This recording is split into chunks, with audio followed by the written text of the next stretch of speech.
അതായത് ഇന്ത്യൻ രാഷ്ട്രീയ പശ്ചാത്തലത്തിൽ സംസ്ഥാനങ്ങൾക്ക് നേരെ നടക്കുന്ന കേന്ദ്ര ഗവൺമെൻറ്റിൻ്റെ ഫെഡറൽ സംവിധാനത്തിനെതിരായിട്ടുള്ള വലിയ സാമ്പത്തിക പ്രതിരോധമാണ് ഇവരുണ്ടാക്കുന്നത്.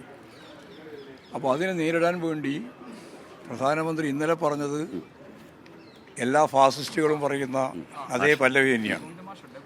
ഇന്ത്യ വിഭജിക്കാൻ പോവുകയാണ്, ഇന്ത്യയുടെ വിഭജനമാണെന്നാണ് അവർ ഇന്നലെ പരസ്യമായിട്ട് പറഞ്ഞത്. ദക്ഷിണേന്ത്യ ഒരു രാജ്യമാവാൻ പോകുന്നു, അവരുടെ ഉള്ളിലിരിപ്പാണ്.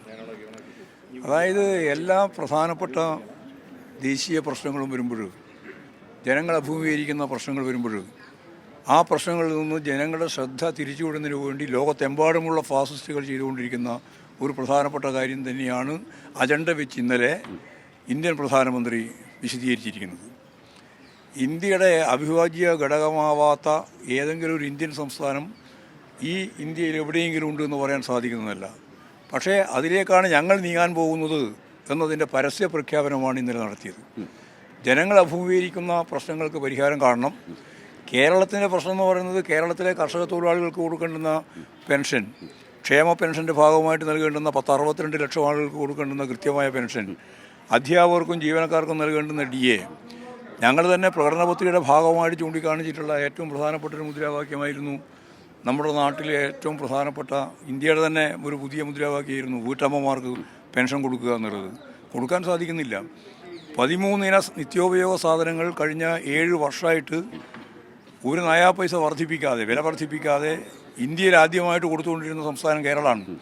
ഇപ്പോഴും സപ്ലൈകോയിലേക്ക് പോകാനേ സാധിക്കുന്നില്ല. കാരണം അവിടെ സാധനങ്ങൾ കൊടുക്കാൻ സാധിക്കുന്നില്ല, സബ്സിഡി നൽകാൻ സാധിക്കുന്നില്ല. ഇതെല്ലാമാണ് പ്രശ്നം.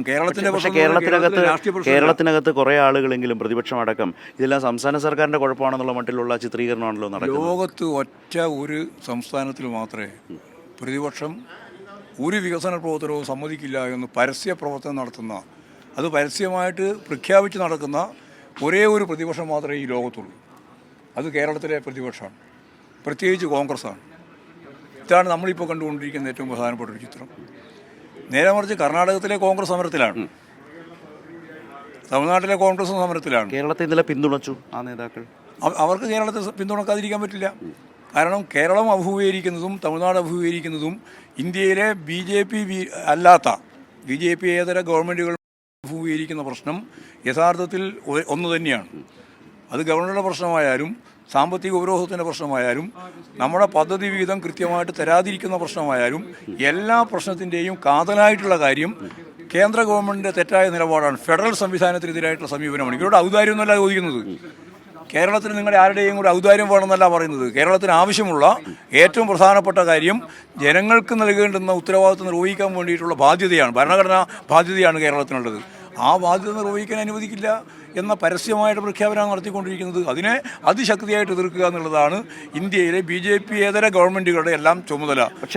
പക്ഷേ മോദിയുടെ ഫാസിസ്റ്റ് ഭാഷയിലും ഭരണത്തിലും കോൺഗ്രസ് എവിടെ നിൽക്കുന്നു? കോൺഗ്രസ് മൃദു ഹിന്ദുത്വ നിലപാട് സ്വീകരിച്ചുകൊണ്ട് മുമ്പോട്ടേക്ക് പോവുകയാണ് പൊതുവേ. ഇനി കോൺഗ്രസ് ഒരു മതനിരപേക്ഷ നിലപാട് സ്വീകരിച്ചാൽ ആ സ്വീകരിച്ച നിലപാടിന് കോൺഗ്രസ്സിലെ ഒരു വലിയ വിഭാഗം എതിരാണ്. അതാണ് രാമക്ഷേത്രത്തിൻ്റെ ഉദ്ഘാടന കർമ്മം നിർവഹിക്കുന്ന കാര്യത്തിൽ ഞങ്ങൾ അതിനോടൊപ്പമില്ല എന്ന് നേതൃത്വം പറഞ്ഞപ്പോൾ അനുയായികൾ പറഞ്ഞു ഞങ്ങളുണ്ട് എന്ന് പറഞ്ഞു പോകുന്ന ഒരു ചിത്രമാണ് കണ്ടത് ഈ ഇന്ത്യ. അതെന്താ കാര്യം? ഇത്രയും കാലം തുടർന്നു വന്ന മൃദു ഹിന്ദുത്വ സമീപനത്തിൽ നിന്ന് ഇടതുപക്ഷ സ്വാധീനം നല്ലപോലെ സ്വാധീനിച്ചിട്ടുണ്ട്. ഇടതുപക്ഷത്തിൻ്റെ നല്ല നിലപാട് വെച്ചുകൊണ്ടുള്ള ഒരു സ്വാധീനം തന്നെയാണ്. അത് വെച്ചുകൊണ്ട് നിലപാട് സ്വീകരിച്ചാൽ നിങ്ങളോടൊപ്പം നിൽക്കേണ്ടുന്ന കോൺഗ്രസിൻ്റെ അണികൾ തന്നെ നിങ്ങളോടൊപ്പം നിൽക്കില്ല എന്നുള്ളതിൻ്റെ ഉത്തരേന്ത്യൻ തെളിവാണ് നമ്മൾ കണ്ടത്. ഇപ്പോൾ ദേശീയ നേതാക്കളൊക്കെ ഈ സമരത്തോടൊപ്പം വരുന്നു. പക്ഷേ ദേശീയ നേതാവായിട്ടുള്ള വയനാടിൻ്റെ MP ആയിട്ടുള്ള രാഹുൽ ഗാന്ധി ഒരു കത്ത് അയച്ചു പോലും പിന്തുണച്ചിട്ടില്ല എന്നാണോ? രാഹുൽ ഗാന്ധി കൈകാര്യം ചെയ്യുന്നത് കോൺഗ്രസിൻ്റെ രാഷ്ട്രീയമല്ലേ. അപ്പോൾ അദ്ദേഹം എന്ത് നിലപാട് സ്വീകരിക്കുന്നു എന്നുള്ളത് നമുക്കിപ്പോൾ പറയാൻ സാധിക്കില്ല. പക്ഷേ കോൺഗ്രസ് പൊതുവെ എടുക്കുന്ന നിലപാട് കേന്ദ്രത്തിൻ്റെ ഈ തെറ്റായ നിലപാടുകൾക്കെതിരായിട്ട് തന്നെയാണ്. ഗവൺമെൻറ്റുകൾ ഈ കോൺഗ്രസ് പാർട്ടി എന്ന രീതിയിൽ എന്ത് നിലപാട് സ്വീകരിക്കുമെന്ന് പറയാൻ പറ്റില്ല. കാരണം അവർക്ക് മുന്നോട്ടേക്ക് പോകണമെങ്കിൽ ഈ സമരവും പ്രക്ഷോഭവും കൊണ്ട് മാത്രമേ സാധിക്കുള്ളൂ എന്നുള്ളതാണ് പറയാനുള്ളത്. UDF ഒരു മനംമാറ്റമുണ്ട്. ഹസൻ ഇന്നലെ ഒന്ന് മാറിയിട്ടുണ്ട്, സമരത്തിനെതിരല്ല എന്ന് പറഞ്ഞു. എല്ലാറ്റിൻ്റെയും അവസാനം ജനങ്ങളാണ്. ജനങ്ങൾ സജീവമായിട്ട് മുമ്പോട്ടേക്ക് വന്നു കഴിഞ്ഞാൽ ആർക്കും മുഖം തിരിഞ്ഞ് നിൽക്കാൻ കഴിയാത്തതാണ് അവസ്ഥ.